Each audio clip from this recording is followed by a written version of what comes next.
Halo Mina, jumpa lagi bersama Digi Channel. Oke, kali ini Digi akan melanjutkan bahasan alur cerita anime One Punch Man bagian kedua. Seperti biasa, buat kalian yang baru saja menemukan channel ini, silahkan untuk subscribe dulu ya. Jangan lupa juga untuk menyalakan notifikasinya, agar kami semakin semangat untuk menghadirkan konten-konten terbaik buat kalian. Oke, gak usah berlama-lama lagi, persiapkan diri kalian and enjoy.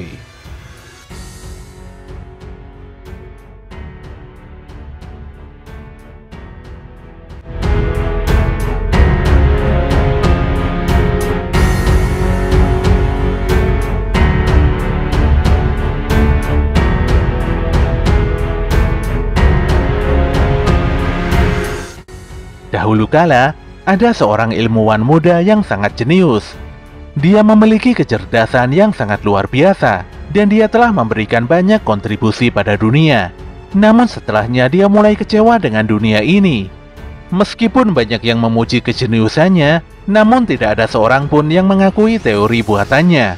Tidak ada satupun yang mau bekerja sama dengannya. Dia pun geram, karena semua orang menganggapnya sinting dan tidak waras. Pun demikian, dia akan maju sendirian untuk merealisasikan penelitiannya selama ini. Pria yang diketahui bernama Genos ini terus bekerja hingga usianya 70 tahun. Tanpa diduga usahanya membuahkan hasil dan dia bisa menjadi muda kembali. Dia pun mengkloning dirinya sendiri dan menamakan laboratoriumnya sebagai rumah evolusi. Genos dan kloningannya berhasil menciptakan makhluk baru dengan melakukan percobaan berulang kali pada hewan. Tak lama kemudian dia mulai melakukan percobaan pada manusia.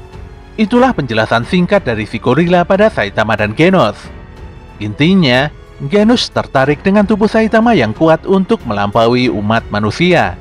Tanpa basa-basi, Saitama pun mengajak Genos untuk melakukan serangan balik pada rumah evolusi hari ini juga, karena Sabtu besok ada acara cuci gudang di supermarket.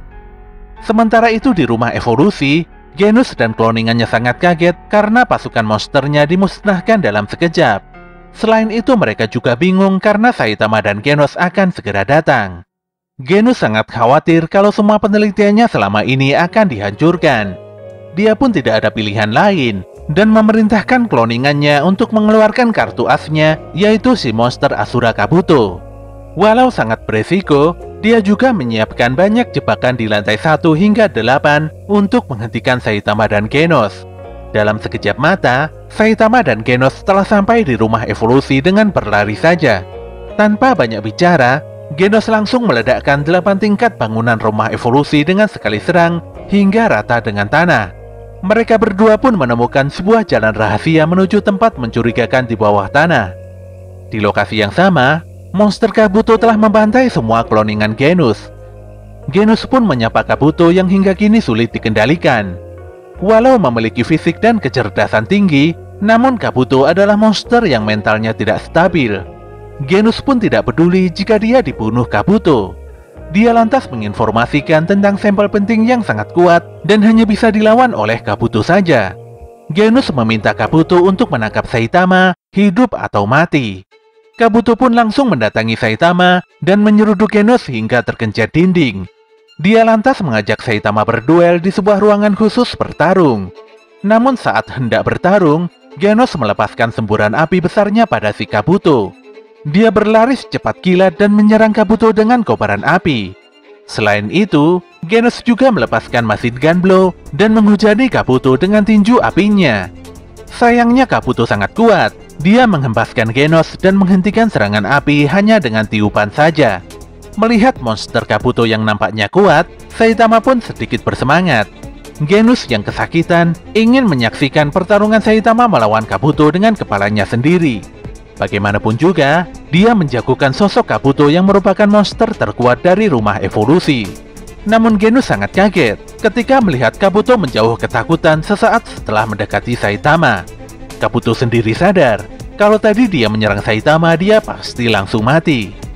Dia pun berteriak keras dan menanyakan mengapa Saitama begitu kuat. Saitama yang awalnya bingung langsung berubah serius dan menjawab pertanyaan tersebut. Dia juga meminta Genos untuk memperhatikan rahasia kekuatannya di mana yang terpenting adalah bisa konsisten melakukan latihan atau tidak. Semuanya pun bertanya-tanya tentang latihan model apa yang mampu membuat Saitama sekuat ini. Saitama lantas mengungkapkan kalau selama 3 tahun ini dia melakukan latihan 100 kali push up, 100 kali sit up, 100 kali squat, dan lari 10 km setiap hari. Penjelasan Saitama membuat semuanya sangat terkejut.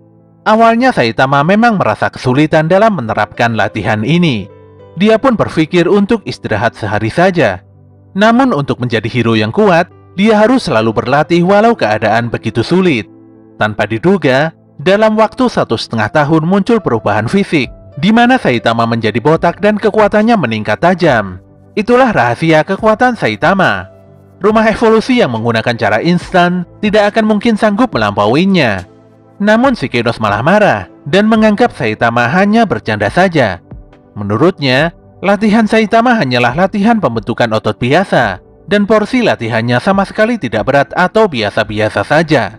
Dia mau menjadi lebih kuat dan tidak ingin mendengarkan bualan Saitama seperti ini. Dia yakin, pasti ada rahasia penting lainnya yang selama ini Saitama sembunyikan. Namun mau dicecar seperti apapun, faktanya Saitama hanya melakukan latihan itu saja. Si Kabuto pun mulai marah, dan dia berevolusi menjadi Kabuto mode pembantai dengan fisik yang sangat kekar. Kalau sudah berubah menjadi mode ini, Kabuto akan mengamuk dan tidak bisa mengendalikan dirinya selama seminggu penuh. Setelah membunuh Saitama, dia berencana pergi ke kota dan mengamuk hingga Sabtu depan. Mendengar hal ini membuat Saitama sangat terkejut. Kabuto pun menghajar Saitama dengan begitu keras tanpa ada jeda. Anehnya Saitama hanya diam, dan dia menerima semua serangan Kabuto tanpa perlawanan. Ketika Kabuto hendak menghabisi Saitama, saat itu juga Saitama meninju Kabuto dengan histeris. Saitama sadar kalau hari ini adalah hari cuci gudang yang dinanti-nantinya. Tubuh Kabuto pun hancur berantakan hingga membuat Genos sangat terkejut. Genos pun menginformasikan pada Saitama kalau acara cuci gudang masih berlangsung. Tentu saja Saitama langsung bangkit untuk menyempatkan diri hadir di acara tersebut. Mereka berdua pun menghancurkan tembok ruang pertarungan untuk membuka jalan pulang. Melihat fakta ini, Genos memutuskan untuk berhenti melakukan penelitian lagi. Jalan pikirannya mulai terbuka, dan dia berjanji untuk introspeksi diri. Beberapa hari kemudian, muncul kelompok geng Paradise yang dipimpin oleh penjahat kelas B, yaitu Hammerhead. Mereka berkampanye di pusat kota F dan meyakini kalau bekerja itu harus bersifat sukarela. Hammerhead memaksakan idealismenya, di mana bekerja itu adalah hal yang sangat menjengkelkan. Apalagi selama ini masyarakat malah dikekang oleh pekerjaannya sendiri. Ketika semua orang mengabaikannya, dia lantas memutuskan untuk menghancurkan rumah orang terkaya di kota F, yaitu Zenitsu. Mereka pun tiba di gedung pencakar langit yang diduga milik Zenitsu. Tanpa banyak kata, salah satu anak buah Hammerhead langsung menghancurkan gedung tersebut dengan sekali serang. Setelah gedung hancur, ternyata mereka salah sasaran. Gedung milik Zenitsu masih utuh di beberapa blok depan. Tanpa dosa, mereka langsung berlalu untuk mendatangi gedung Zenitsu yang sebenarnya. Di sisi lain, Saitama baru saja bangun dari tidurnya.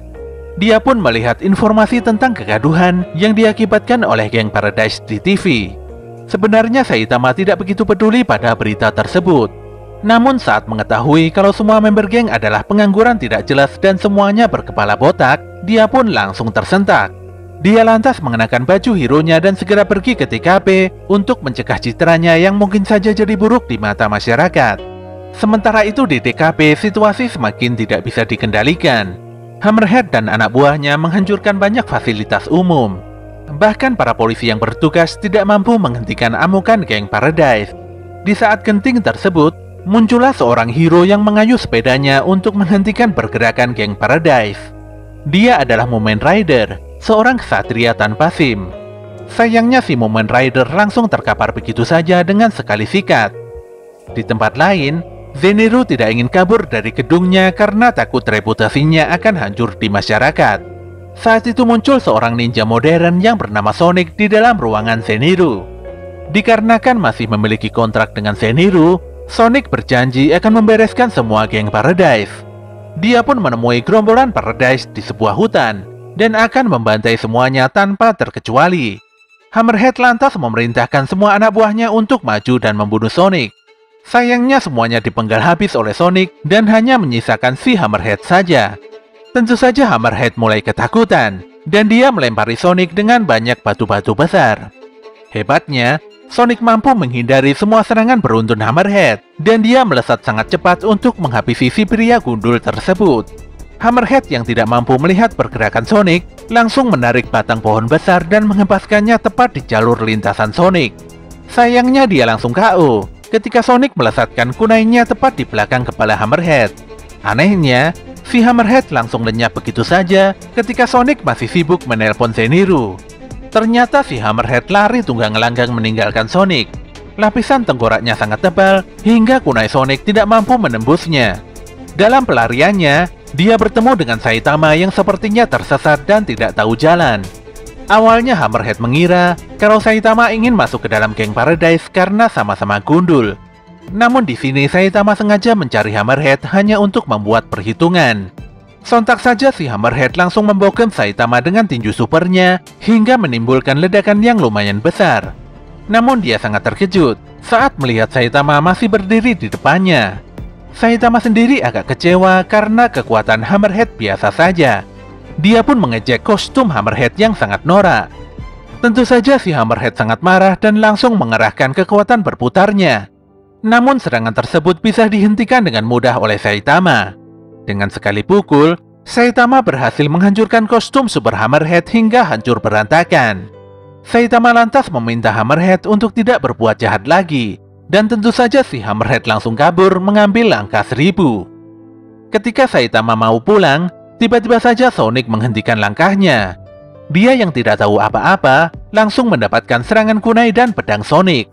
Hebatnya, Saitama mampu menghentikan dua serangan mematikan Sonic dengan sangat mudah. Sonic pun terkejut, dan dia meyakini kalau Saitama adalah member geng Paradise karena kepalanya botak. Sonic berkata kalau dia tidak mengenal Saitama. Dia juga tidak mau mendengar penjelasan apapun, apalagi Saitama telah mematahkan dua serangan kuatnya. Dengan gerakan supernya, Sonic pun mulai menekan Saitama. Tapi dia sangat kaget karena Saitama mampu melihat pergerakannya. Sonic lantas mengeluarkan teknik tendangan berputarnya. Namun serangan tersebut bisa dihindari Saitama dengan mudah. Saitama sendiri tanpa sengaja mendaratkan pukulan kecilnya di selangkangan Sonic, yang tentunya membuat ninja tersebut sangat kesakitan. Sambil menahan sakit, Sonic berpamitan pergi dan berjanji akan berlatih lebih kuat untuk mengalahkan Saitama. Pada malam harinya, Saitama curhat pada Genos tentang dirinya yang masih belum terkenal. Sebagai seorang hero, dia sudah berkontribusi cukup banyak dengan mengalahkan banyak monster dan organisasi jahat. Saitama sangat depresi, apalagi saat Sonic berkata tidak mengenalnya. Genos lantas membantu Saitama untuk mendaftarkan dirinya pada asosiasi hero. Jika lolos dalam seleksi, maka nantinya Saitama akan dianggap sebagai hero resmi yang sebenarnya. Saitama pun mengajak Genos untuk sama-sama mendaftar sebagai hero. Dia bahkan berjanji untuk mengangkat Genos sebagai muridnya kalau si Genos bersedia diajak daftar bersama. Tentu saja si Genos langsung ACC dan menyetujuinya.